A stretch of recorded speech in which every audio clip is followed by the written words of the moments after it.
ಎಲ್ರಿಗೂ ನಮಸ್ಕಾರ. ನಾನು doctor Vinay J, consultant physician ಮತ್ತೆ ಡಯಾಬಿಟಾಲಜಿಸ್ಟ್. ಸದ್ಯ ನಾನು ನನ್ನ ವೈಷ್ಣವಿ ಸ್ಪೆಷಾಲಿಟಿ ಕ್ಲಿನಿಕ್ ಹಾಗೂ ಫೋರ್ಟಿಸ್ ಹಾಸ್ಪಿಟಲ್ ರಾಜಾಜಿನಗರ್ ಹಾಗೂ ಜಿಎಂ ಹಾಸ್ಪಿಟಲ್ ಬಸವೇಶ್ವರ ನಗರಲ್ಲಿ ಪ್ರಾಕ್ಟೀಸ್ ಮಾಡ್ತಾ ಇದ್ದೀನಿ. ನನಗೆ ಸುಮಾರು 12 ವರ್ಷ ಎಕ್ಸ್ಪೀರಿಯನ್ಸ್ ಈ ಫೀಲ್ಡ್ ಅಲ್ಲಿ ಉಂಟು.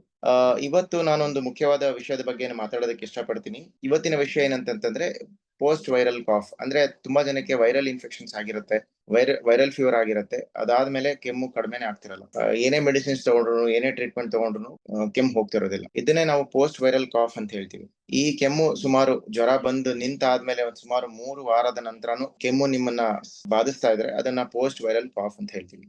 ಯಾವ ಕಾರಣದಿಂದ ಈ ಪೋಸ್ಟ್ ವೈರಲ್ ಕಾಫ್ ಬರುತ್ತೆ, ಹೇಗ್ ಬರುತ್ತೆ ಅಂತ ನಾನು ಫಸ್ಟ್ ನಿಮ್ಗೆ ಹೇಳ್ಬಿಡ್ತೀನಿ. ಈ ಮುಖ್ಯವಾಗಿ ವೈರಸ್ ಏನು ನಮ್ಮ ಬಾಡಿ ಒಳಗಡೆ ಹೋಗುತ್ತಲ್ಲ, ಯಾರಾದ್ರೂ ಕೆಮ್ಮಿದ್ರೆ ಅಥವಾ ಯಾರಾದ್ರೂ ಸೀನಿದ್ರೆ ಗಾಳಿಯ ಮೂಲಕ ಆ ವೈರಸ್ ನಮ್ಮ ಬಾಡಿ ಒಳಗಡೆ ಹೋಗಿ ಇನ್ಫೆಕ್ಷನ್ ಉಂಟು ಮಾಡುತ್ತೆ. ಅದು ಮುಕ್ಕಾಲ್ ಭಾಗ 75 to 80% ಏನಾಗುತ್ತೆ ಅಂತಂದ್ರೆ ಈ ಗಂಟ್ಲು ಅಥವಾ ಮೂಗಲ್ಲೇ ಮಾತ್ರ ಉಳ್ಕೊಳ್ಳುತ್ತೆ. ಇನ್ ಕೆಲವರು ಒಂದು 10% ಪೇಷಂಟ್ಸ್ ಅಲ್ಲಿ ಇಮ್ಯುನಿಟಿ ಕಡಿಮೆ ಇರತಕ್ಕಂತ ಪೇಷಂಟ್ಸ್ ಅಲ್ಲಿ ಅದು ಶ್ವಾಸಕೋಶದ ಒಳಗಡೆ ಹೋಗಿ ಸೀರಿಯಸ್ ಇನ್ಫೆಕ್ಷನ್ಸ್ ಆಗೋ ತರ, ಲೈಕ್ ನಿಮೋನಿಯಾ, ಬ್ರಾಂಕೈಟಿಸ್, ಆತರ ಇನ್ಫೆಕ್ಷನ್ಸ್ ಗಳಾಗುತ್ತೆ. ಈ 80% ಆಫ್ ದ ಕೇಸಸ್ ಅಲ್ಲಿ ಮೋಸ್ಟ್ ಆಫ್ ದೆಮ್ ಅವ್ರಿಗೆ ಏನಿರುತ್ತೆ ಅಂತಂದ್ರೆ ಜಸ್ಟ್ ಒಂದು ಕಾಮನ್ ಕೋಲ್ಡ್, ಫ್ಲೂ ಇರುತ್ತೆ. ಮತ್ತೆ ಅವಾಗ ಮೂಗ್ ಸೋರೋದು, ತಲೆನೋವು ಬರೋದು, ಲೈಟ್ ಆಗಿ ಜ್ವರ ಬರೋದು, ಮೈಕೈ ನೋವು, ಈ ತರ ಎಲ್ಲ ಸಿಂಪ್ಟಮ್ಸ್. ಇದು 95% ಆಫ್ ದ ಕೇಸಸ್ ಅಲ್ಲಿ ಸೆಲ್ಫ್ ಲಿಮಿಟಿಂಗ್. ಅಂತಂದ್ರೆ ಜ್ವರ ಬರುತ್ತೆ, ಒಂದ್ 5 ದಿನ 6 ದಿನ ನಿಮ್ಗೆ ಕಾಡುತ್ತೆ, ಆಮೇಲೆ ಹೋಗ್ಬಿಡತ್ತೆ, ಕೆಮ್ಮುನು ಕೂಡ ಹೋಗ್ಬಿಡತ್ತೆ. ಬಟ್ ಆದ್ರೆ ಒಂದು 15% ಆಫ್ ಪೇಷಂಟ್ಸ್ ಅಲ್ಲಿ ಸುಸ್ತಾಗೋದು ಅಥವಾ ಕೆಮ್ಮು ಹಾಗೆ ಉಳ್ಕೊಳ್ಳೋಂಥದ್ದನ್ನ ನಾವು ನೋಡ್ತಿರ್ತೀವಿ. ಇದನ್ನೇ ನಾವು ಪೋಸ್ಟ್ ವೈರಲ್ ಕಾಫ್ ಅಥವಾ ಪೋಸ್ಟ್ ವೈರಲ್ ಸಿಂಡ್ರೋಮ್ ಅಂತ ಹೇಳ್ತೀವಿ. ಇದರ ಲಕ್ಷಣಗಳೇನಿರುತ್ತೆ, ಮುಖ್ಯವಾಗಿ ಪೇಷಂಟ್ಸ್ ಗಳಿಗೆ ಜ್ವರ ಇರೋದಿಲ್ಲ, ಆಲ್ಮೋಸ್ಟ್ ಜ್ವರ ಎಲ್ಲ ಕ್ಲಿಯರ್ ಆಗ್ಬಿಟ್ಟಿರುತ್ತೆ.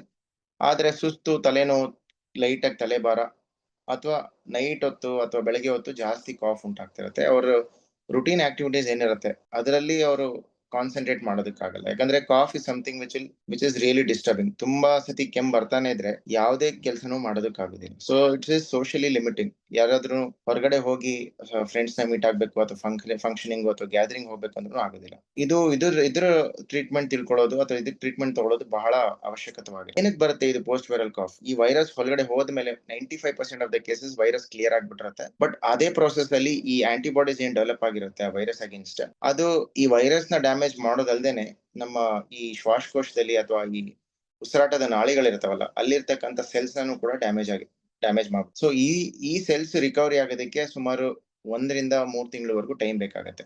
ಸೊ ಒಬ್ಬೊಬ್ರು ಒಂದೊಂದ್ ರೀತಿ ರಿಕವರಿ ತೋರಿಸ್ತಾರೆ. ಕೆಲವ್ರಿಗೆ ಒನ್ ವೀಕ್ ಅಲ್ಲಿ ರಿಕವರಿ ಆದ್ರೆ ಕೆಲವರು 2 ತಿಂಗಳು 3 ತಿಂಗಳು ಕೂಡ ಬೇಕಾಗ್ತದೆ. ಸೊ ಈ ಕಾರಣದಿಂದ ಈ ಕೆಮ್ಮು ಹಾಗೇನೆ ಉಳ್ಕೊಳ್ಳುತ್ತೆ. ಇದಕ್ಕೆ ಏನ್ ಚಿಕಿತ್ಸೆ?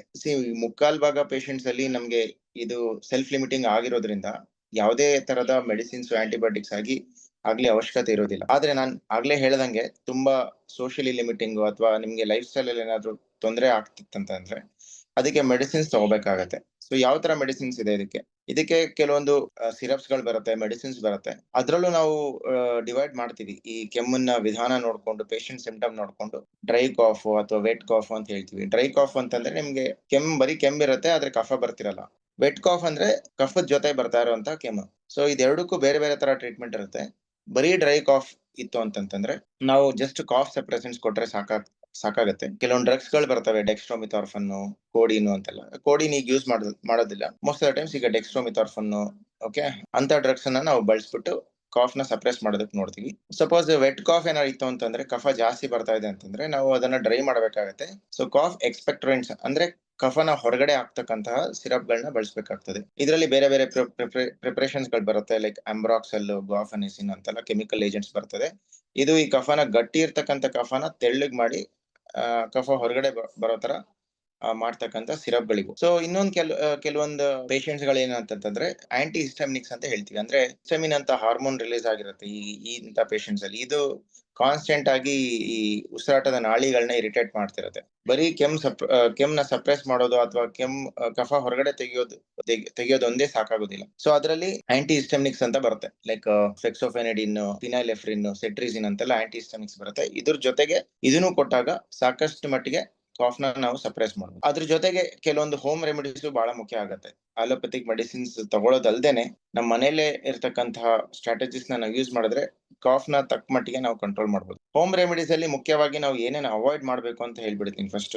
ಈ ತರ ಒಣ ಕೆಮ್ಮು, ಕಫರಹಿತ ಕೆಮ್ಮು ಇದ್ದಾಗ ಆದಷ್ಟು ನಾವು ನಮ್ದು ಡಯಟ್ ಅಲ್ಲಿ ಸ್ವಲ್ಪ ಚೇಂಜಸ್ ಮಾಡ್ಕೊಂಡ್ಬಿಡ್ಬೇಕು.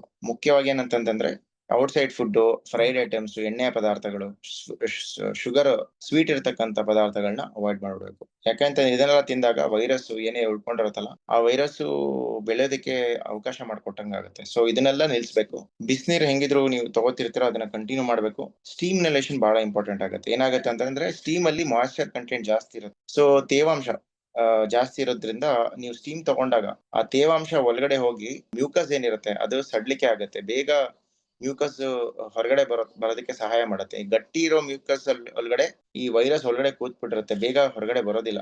ಸೊ ಮ್ಯೂಕಸ್ ನ ತೆಳ್ಳಗ್ ಮಾಡ್ಬಿಟ್ಟು ಕಫ ಹೊರಗಡೆ ಬಂದ್ರೆ ನಿಮ್ಗೆ ಬೇಗ ಸಿಂಪ್ಟಮ್ಸ್ ಶಮನ ಆಗುತ್ತೆ. ಸೊ ಹಾಗಾಗಿ ಸ್ಟೀಮ್ ಇನಲೇಷನ್ ತಗೊಳ್ಳೋದು ಬಹಳ ಸೊ ನೀವು ಅದನ್ನ ಪ್ಲೇನ್ ವಾಟರ್ ಅಲ್ಲಾದ್ರೂ ತಗೋಬಹುದು, ಅಥವಾ ಸ್ಟೀಮ್ ಈ ಮೆಡಿಸಿನ್ಸ್ ಕೆಲವೊಂದು ಡ್ರಾಪ್ಸ್ ಬರುತ್ತೆ, ಅದನ್ನು ನೀರಲ್ಲಿ ಹಾಕ್ಬಿಟ್ಟು ಸ್ಟೀಮ್ ತಗೋಬಹುದು. ಮತ್ತೆ ಆಹಾರದಲ್ಲಿ ಬಿಸಿನೀರ್ ಜೊತೆಗೆ ಸ್ವಲ್ಪ ನಮ್ಮಲ್ಲೇ ಸಿಗ್ತಕ್ಕಂತಹ ತುಳಸಿ ಮತ್ತೆ ಮೆಣಸು ಮತ್ತೆ ಸ್ವಲ್ಪ ಅರಿಶಿನ, ಇದ್ರ ಮೂರನ್ನು ಮಿಕ್ಸ್ ಮಾಡ್ಬಿಟ್ಟು ಕಷಾಯಗಳನ್ನ ಮಾಡ್ಕೊಳ್ಳುವಂಥದ್ದು. ತುಂಬಾ ಪೇಷಂಟ್ಸ್ ಗೆ ಯಾವುದೇ ಮೆಡಿಸಿನ್ಸ್ ಇಲ್ದೇನೆ ಕಷಾಯದಲ್ಲೂ ವಾಸಿಯಾಗಿರೋದನ್ನ ನಾವು ನೋಡಿದ್ವಿ. ಅದ್ರ ಜೊತೆಗೆ ಸ್ವಲ್ಪ ಜೇನುತುಪ್ಪ, ಬಿಸಿನೀರಲ್ಲಿ ಜೇನುತುಪ್ಪ ಹಾಕೊಂಡು ಬೆಳಿಗ್ಗೆ ಮತ್ತೆ ರಾತ್ರಿ 2 ಟೈಮ್ ಕೊಡೋದ್ರಿಂದ ಈ ಕೆಮ್ಮು ಮುಕ್ಕಾಲ್ ಭಾಗ ಶಮನ ಆಗೋ ಚಾನ್ಸಸ್ ಜಾಸ್ತಿ ಇರುತ್ತೆ. ಸೊ ನೆನ್ಪಿಟ್ಕೊಳ್ಳಿ, ಈ ನಿಮ್ಗೆ ಡಾಕ್ಟರ್ನ ಯಾವಾಗ ಕಾಣ್ಬೇಕು ಅನ್ನೋದು ನೆನ್ಪಿಟ್ಕೊಳ್ಳಿ. ಕೆಲವೊಂದ್ಸತಿ ಹೋಮ್ ರೆಮಿಡೀಸ್ ನೀವು ಮಾಡ್ತೀರಿ, 5 ದಿನ 1 ವಾರ ಮಾಡ್ತೀರಿ, ಆದ್ರೂ ಕೆಮ್ಮು ಹೋಗಲ್ಲ. ಸೊ ದಯವಿಟ್ಟು ಹೋಗಿ ಡಾಕ್ಟರ್ನ ಕಾಣಿ. ಎರಡನೇದು, ನಿಮ್ಗೆ ಲೈಟ್ ಆಗಿ ಸಂಜೆ ಆಗ್ತಿದಂಗೆ ಜ್ವರ ಬರ್ತಾ ಇದೆ ಅಂತಂತಂದ್ರೆ, ಹಸು ಕಡಿಮೆ ಆಗ್ತಿದೆ ಅಂದ್ರೆ, ತೂಕ ಕಡಿಮೆ ಆಗ್ತಿದೆ ಅಂತಂತಂದ್ರೆ ಅದು ಬೇರೆ ಕಾಯಿಲೆ ಲಕ್ಷಣಗಳಿರ್ಬೋದು. ಬರೀ ಪೋಸ್ಟ್ ವೈರಲ್ ಕಾಫ್ ಅಲ್ಲದೆ ಇರೋ ಬೇರೆ ಡಯಾಗ್ನೋಸಿಸ್, ಆಲ್ಟರ್ನೇಟಿವ್ ಡಯಾಗ್ನೋಸಿಸ್ ನಾವು ಕನ್ಸಿಡರ್ ಮಾಡ್ಬೇಕಾಗತ್ತೆ. ಸೊ ಈ ತರ ಸಿಂಪ್ಟಮ್ಸ್ ಇದ್ದಲ್ಲಿ ನೀವು ದಯವಿಟ್ಟು ಡಾಕ್ಟರ್ಸ್ ನ ಕಾಣಿ. ಮತ್ತೆ ಯಾವುದೇ ನಿಮ್ಗೆ ಡೌಟ್ ಇದ್ದಲ್ಲಿ ಕೂಡ ದಯವಿಟ್ಟು ಸೆಲ್ಫ್ ಡಯಾಗ್ನೋಸಿಸ್ ಮಾಡ್ಕೊಳ್ದೆ ಡಾಕ್ಟರ್ ನ ಕನ್ಸಲ್ಟ್ ಮಾಡ್ಬಿಟ್ಟು ಫೈನಲ್ ಡಯಾಗ್ನೋಸಿಸ್ ಏನಂತ ಕನ್ಫರ್ಮ್ ಮಾಡ್ಕೊಂಡೆ ಟ್ರೀಟ್ಮೆಂಟ್ ತಗೊಳ್ಳೋದು ಉತ್ತಮ. ಮತ್ತೆ ಇನ್ನೊಂದು ವಿಷಯ ಏನು ಅಂತಂತಂದ್ರೆ, ಈ ವೈರಲ್ ಕಾಫ್ಸ್ ಎಲ್ಲ ಪ್ರಿವೆಂಟ್ ಮಾಡ್ಬೋದು.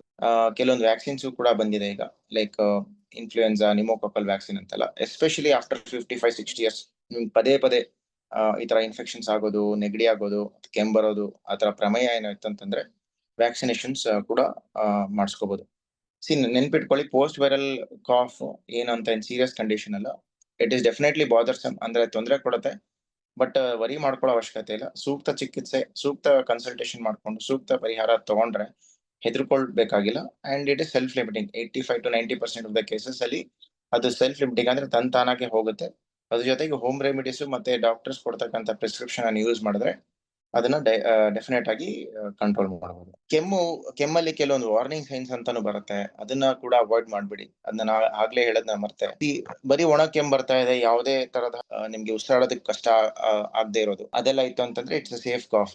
ಸೊ ವಾರ್ನಿಂಗ್ ಸೈನ್ಸ್ ಯಾವ್ದು ಅಂತಂದ್ರೆ, ಕೆಮ್ದಾಗ ಸ್ವಲ್ಪ ರಕ್ತ ಬಿದ್ರೆ, ಓಕೆ, ಜಾಸ್ತಿ ರಕ್ತ ಬೀಳ್ತಾ ಇದೆ ಅಂತಂತಂದ್ರೆ ಇಟ್ಸ್ ಅ ವಾರ್ನಿಂಗ್ ಸೈನ್. ಅದನ್ನ ಸೀರಿಯಸ್ ಆಗಿ ತಗೋಬೇಕಾಗತ್ತೆ. ಎರಡನೇದು, ಕೆಮ್ದಾಗ ಉಸಿರಾಡೋದಕ್ಕೆ ಕಷ್ಟ ಆಗುವಂತದ್ದು, ಸ್ವಲ್ಪ ದೂರ ನಡೆದ್ರೆ ಅಥವಾ ಏನಾದ್ರು ರುಟೀನ್ ಆಗಿ ಏನಾದ್ರು ಕೆಲಸ ಮಾಡಿದ್ರೆ ಅಥವಾ ಮೆಟ್ಲು ಹತ್ತಿ ವಾಕಿಂಗ್ ಏನೋ ಮಾಡಿದಾಗ ದಮ್ ಬರೋದು, ಅಂತದೆಲ್ಲ ಸಿಂಪ್ಟಮ್ಸ್ ಇತ್ತು ಅಂತಂದ್ರೆ ಅದನ್ನು ಕೂಡ ಸೀರಿಯಸ್ ಆಗಿ ತಗೋಬೇಕಾಗತ್ತೆ. ಮತ್ತೆ ಜ್ವರ ಬರ್ತಾ ಇದೆ ಅಂತಂತಂದ್ರೆ, ಜನರಲಿ ಈ ಪೋಸ್ಟ್ ವೈರಲ್ ಕಾಫ್ ಅಲ್ಲಿ ಜ್ವರ ಇರಲ್ಲ, ಬಟ್ ನಿಮ್ ಈ ಕಾಫ್ ಜೊತೆಗೆ ಫೀವರ್ ಇನ್ನ ಇದೆ, ಸಂಜೆ ಆಗ್ತಾ ಜಾಸ್ತಿ ಆಗ್ತಾ ಇದೆ, ಚಳಿ ಆಗ್ತಾ ಇದೆ ಅನ್ನೋದೆಲ್ಲ ಇತ್ತು ಅಂತಂದ್ರೆ ನಿಮ್ಗೆ ಬೇರೆ ಏನೋ ಪ್ರಾಬ್ಲಮ್ ಇದ್ದಂಗೆ ಇರೋ ತರ ಅನ್ಸುತ್ತೆ. ಸೊ ಅದರಲ್ಲಿ ಮುಖ್ಯವಾಗಿ ನಾವು ಲಂಗ್ ಅಲ್ಲಿ ಏನಾದ್ರು ನಿಮೋನಿಯಾ ಆಗಿದ್ಯಾ ಅಥವಾ ಬ್ರಾಂಕೈಟಿಸ್ ಆಗಿದ್ಯಾ ಅಥವಾ ಆಬ್ಸಸ್, ಕ್ಯೂ ಕಟ್ಕೊಳ್ಳುವಂಥದ್ದು, ಶ್ವಾಸಕೋಶದಲ್ಲಿ ಕೆಲವೊಂದ್ಸತಿ ಕ್ಯೂ ಕಟ್ಕೊಳ್ಳೋ ಸಾಧ್ಯತೆಗಳು ಇರುತ್ತೆ. ಈ ಎಲ್ಲ ಕಾರಣದಿಂದ ಜ್ವರ ಬರುವಂತಹ ಸಾಧ್ಯತೆಗಳಿರುತ್ತೆ. ಸೊ ಅದೊಂದು.